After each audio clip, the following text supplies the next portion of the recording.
Halika na sa amin ay sumama ka. Ngiti at sayang aming ambag. Tara na't manood kay Isang Love.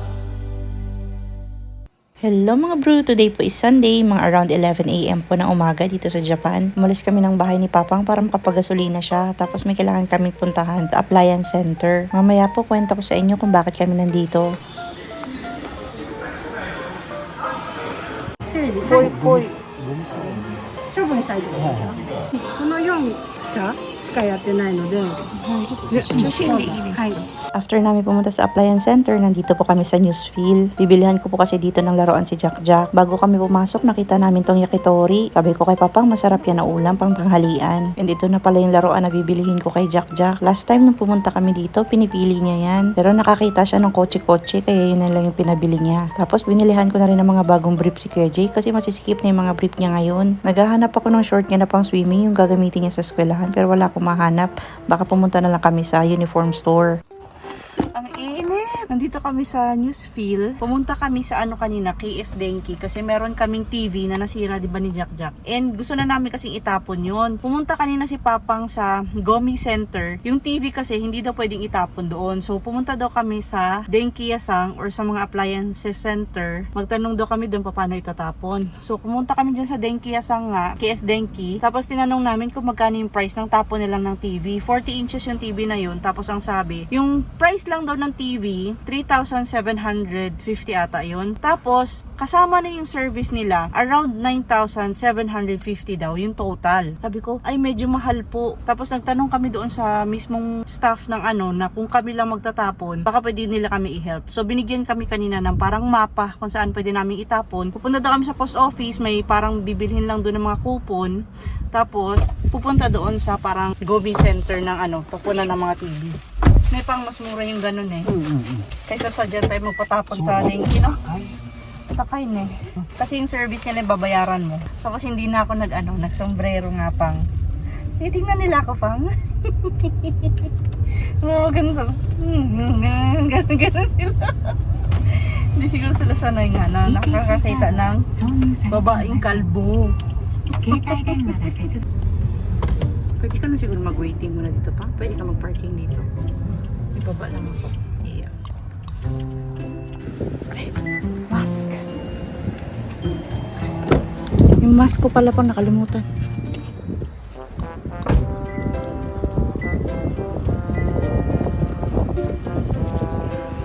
Ito na yung kailangan ni Kuya Jake para bukas. Pero hindi ko recommended na dito kayo bumili sa uniform store kasi medyo mahal yung price sa kanila. Sa Amazon kasi 1,000 yen lang to eh. Pero wala nang magagawa, bukas na kasi kailangan ni Jake. Hindi niya kasi nasabi agad na kailangan niya na pala yan bukas. Ayan yung presyo. After namin sa uniform store, pumunta naman kami dito sa Aoki Drugstore.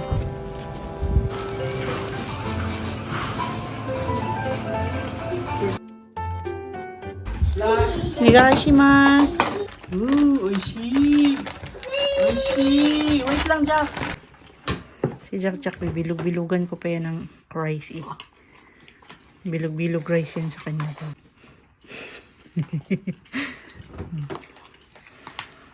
Lagyan mo sauce kanina. Iyo. Sauce Kuya Jake ba? Oops.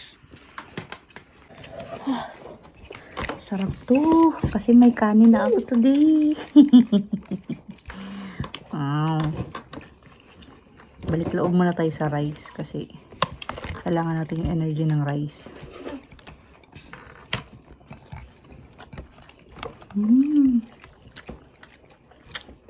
Sarap. Hold tayo pagkatapos namin kumain. Mag-quick haul tayo, pero wag na yung nasa drugstore na binili namin. Yung binili lang namin sa Sangki at saka doon sa 100 yen Seria. Tapos yung binili ko rin sa uniform store ni Kuya Jake. Kuya Jake, isukat mo nga to. Meron siyang parang swimming pants, yung para sa eskwelahan, pero maliit na. Kaya ito, sukat mo to, Jake, Tapos binilihan ko na rin siya ng mga bagong brief. Kasi yung mga brief niya yun, bagong bili ko lang last year yung mga brief niya, pero maliliit na. 150 na nga yung size niya kasi 150, 160 na yung size ni Kuya Jake. And mura lang naman yung mga brief sa Sangki. Ayan. Dalawang piraso na to. O yan. Bago na yung mga brief niya. Si Papang, bumili siya nito. Ang dami-dami ng sando ni Papang. Bumili na naman ng sando. Pero mura lang naman to, 500 yen lang naman. At trabaho niya ata yan. Tapos yung kay Jack Jack na laruan.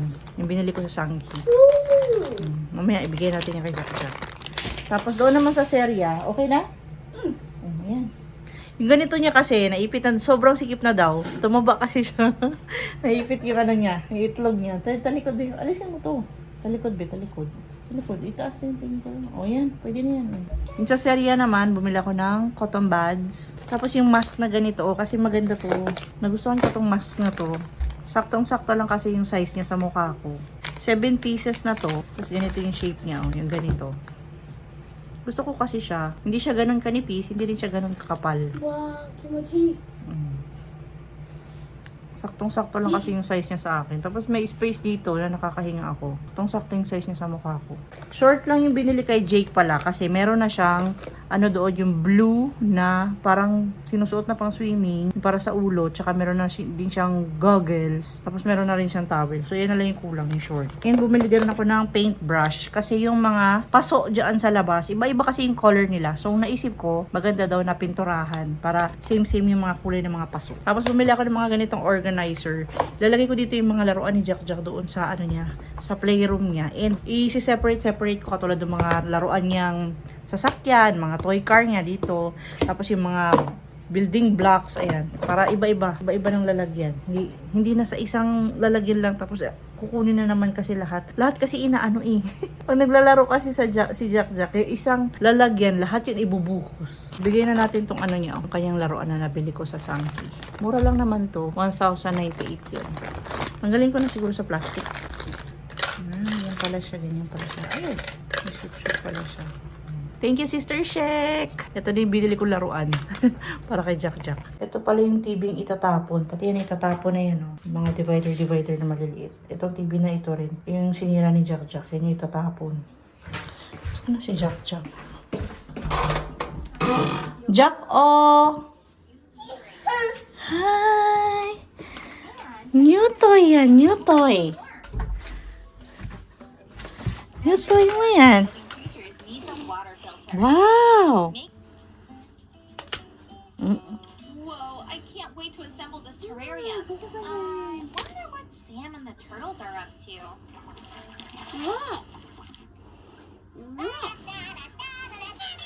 Thank you po, Tita Shek. Thank you po. Oh, wow! This one next. Yan, red. Yan.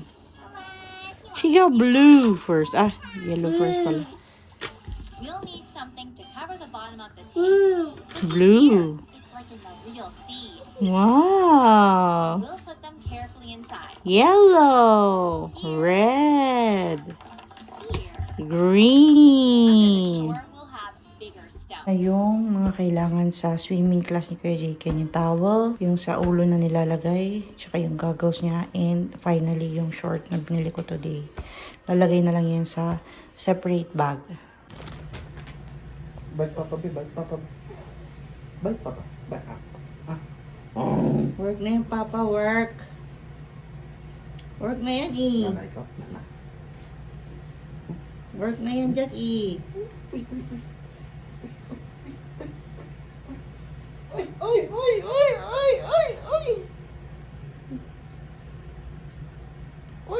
Nahulog pa. Malis na ang papa. Wala na. Iniwan na ang baby. Ate Jackie. Ate Jackie. Naiwan na kayo ni Jack Jack. Naiwan na kayo.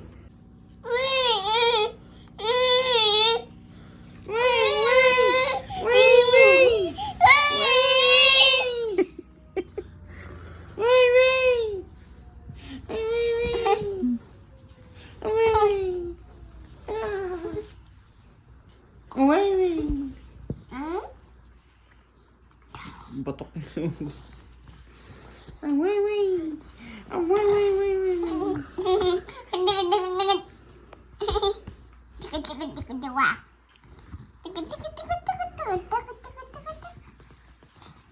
Ipokpok sa ulo mo ngayon. Kulit ng batang to. Mwah. Mwah. Mwah. Ala, si Kuya Jake. Ala, si Kuya Jake. Oh. Ala, ang kuya. Ala.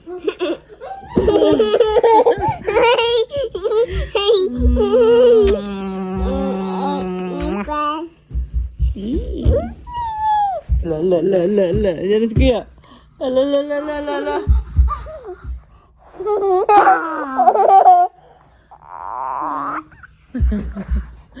Umalis na si Papang. Kami na lang. Nasa taas na sila, Jack and Kuya Jake. Nandito ako sa baba kasi nagbabalat ako. Nagbabalat ako ng kiwi. Medyo iba yung pakiramdam ko sa dibdib ko. Parang inuubo ako. Hindi ko alam. Inuubo talaga ako. Sana hindi ito mag-develop ng ubo talaga. Pero parang iba yung dito ko ba. But anyway, sakit na tayo. And favorite din ng Jack tong kiwi. Kain. Kana? Asus, mahulog man. Gusto niya yan, kiwi. Kiwi, nagkalat ka naman dito sa kwarto mo.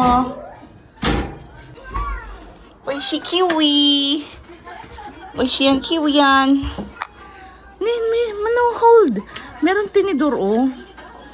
Meron mang tinidor. Oh. Oh.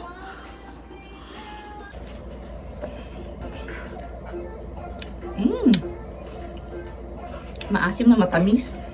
Parang santol.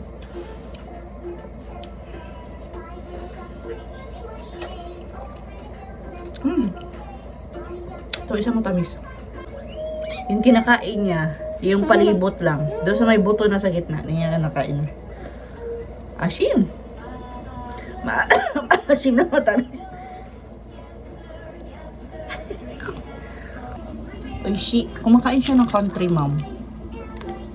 Alam niyo ba yung country mom? Isa to sa pinaka-favorite biscuit ko before nung bago pa lang ako dito sa Japan. And sobrang lumiit siya, mga bro. Sobrang lumiit na siya. Kasi malaki to before eh. Ngayon maliit na siya. Binawasan siguro nila yung yung bigat. Pero masarap to. Masarap to. Sobrang sarap nito. Hindi ko rin alam kung medyo nagbago yung kanilang recipe. Kasi for me, mas masarap yung country mom na natikman ko before compared ngayon. Napuno na naman ng biscuit yung kama, Jack.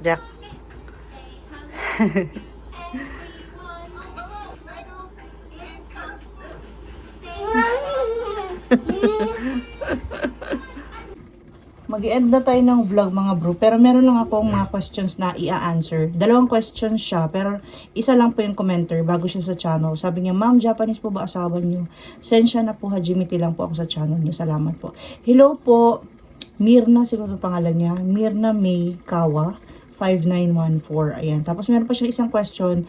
Tanong ko lang po, ilan po anak niyo at lahat po ba sila anak ng hapon? I hope that God's heal you. We pray for you. Laban lang. Maraming salamat po, Ma'am Mirna. So, unahin ko muna to kung ilan ba yung anak ko. Yung anak ko po, bale, 5 sila. Yung isa po namatay. Ayan. Kung past viewer kayo, alam po ninyo na nakunan po ko. Tapos, ayan, si Ate Jackie. Yung pet dog po namin. Anak ko din po kasi ito. Itong malditang ito. Anak ko rin po ito eh. Oh. Yan. So, si Ate Jackie, si Kuya Jerome, si Jake, at saka si Jack. Tapos, lahat po ba sila anak ng hapon? So, i-continue natin yung i-continue natin yung second question niya kasi parang connection yan. Kasi doon sa second question niya, Japanese po ba yung asawa ko? Yung asawa ko po is Nikkei Jin. So, yung lolo niya po is Japanese. Pero ano na po sila? Parang third generation na po sila ng mga Nikkei Jin or mga Japanese descendants dito sa Japan. Hindi po Japanese yung asawa ko. Tapos yung anak ko po, hindi po sila lahat pinanganak dito sa Japan. Si Kuya Jerome po, sa Pilipinas siya pinanganak. Si Kuya Jake, dito ko siya binuntis pero umuwi ako sa Pilipinas para doon siya ipanganak. Si Jack naman, kung bago ka lang po sa Japan, hanapin mo po yung pregnancy journey ko dito sa Japan sa mga playlist. Ayan, kasi baka buntis na siya ngayon or asawa niya Japanese. pasensya na si Jack. Ayan. Tapos, yun po yung aking answer sa kanyang question. Hanapin nyo na lang po yung mga iba naming past of vlogs about sa dito sa Japan. Kung may mga questions kayo, i-comment nyo na lang din po dyan sa ating comment section, okay? Pero maraming salamat po sa question. And hanggang dito na lang po for today's vlog. Maraming salamat po sa pagsama at sa pagtambay today sa channel namin. Kung bago ka lang sa channel namin, please do like, comment, and subscribe. And always remember, whatever you are, be a good one. Bye-bye for now and see you again on our next one. Bye! Sana po ulit.